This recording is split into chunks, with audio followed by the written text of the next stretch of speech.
Grakshana buba grakhor agolni Krishnanagor tongnai BJP Bodolni Habanogo bwrwi Morchani Puila Hasteni Kwtal Habanogno tei Kokchapjakha tei bwrwi Morchani Kwtal Habanogno snailekha bwrwi Morchani Hasteni jerono officer jongoi naharjakha borok wngtong jorao lukurokno bahaike hojak khlainai abono tei no Kokchapjakha asali Kokchapmano tei bwrwi Morchani adongjuk jona debarma sakha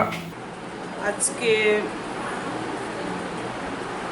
আমরা মহিলা মোর্চার পক্ষ থেকে সারা রাজ্যে নবনির্বাচিত রাজ্য committee যে office বেয়ারার সদস্যরা আছেন ওনাদের এবং রাজ্যের জেলা সভানেত্রী দিদিদেরকে আমরা পার্টি অফিসে ডাকিয়েছি। কারণ এটা আমরা দুটো উদ্দেশ্য নিয়ে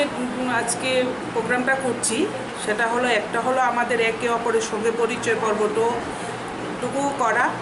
এবং কিছুটা সাংগঠনিক ব্যাপার নিয়ে আমরা আজকে এই প্রোগ্রামটা করছি। তো সাংগঠনিক ব্যাপারটা হলো যে এখন রাজ্যে আমরা সবাই জানি বর্তমান পরিস্থিতি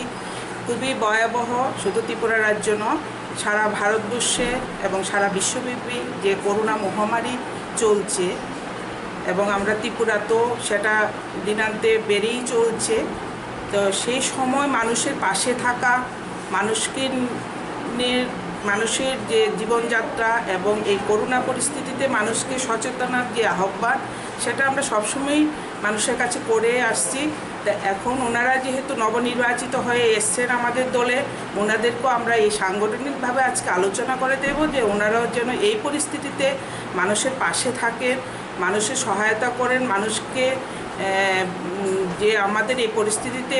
যে মেনটেনটুকু করতে হচ্ছে, যে সোশ্যাল ডিস্টেন্স বা মাস্ক পরতে হয়, এগুলো নিয়ে যেন সচেতনা বা বয়স্ক ব্যক্তিরা যেন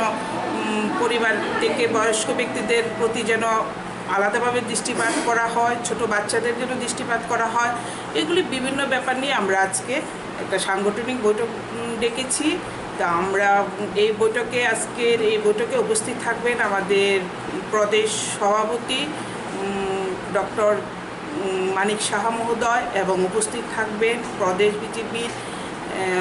সাধারণ সম্পাদিকা মাননীয় পাপিয়া দত্ত মহোদয়া এবং বিভিন্ন জেলা থেকে আগত আমাদের দিদিরা। आसामनि कक्सामाव फाइमाजाखा हास्तेनि रोंमन्त्री रतनलाल नाथ बीजेपीनि हास्ते कास्को डॉक्टर मानिक साहा बीजेपी प्रदेश तांगफां राजक पापिया दत्त तै सिखला मोर्चानि तिंखु रायनाकारि कुबुनिर भारतीय जनता पार्टी त्रिपुरा प्रदेशे महिला मोर्चा যে প্রদেশ কমিটি এবং আমাদের ডিস্ট্রিক্ট ওয়াইজ যে কমিটি হয়েছে তারপরে প্রথম এখানে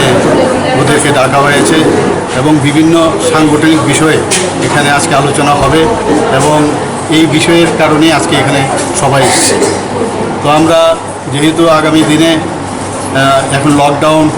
করোনার কারণে হয়েছে, তো একসাথে সবাই একত্রিত হতে পারছেন না, তাই আমাদের মুষ্টিমেয় কিছু লোককে এখানে আমরা দেখেছি এবং আমরা কিছু নির্দেশিকা মার্গদর্শন আমাদের করাবো। সেই অনুযায়ী আমাদের সাংগঠনিক মহিলা মোর্চার মাধ্যমে কাজ শুরু হবে। এর জন্যই এখানে আজকে এই সমাবেশ।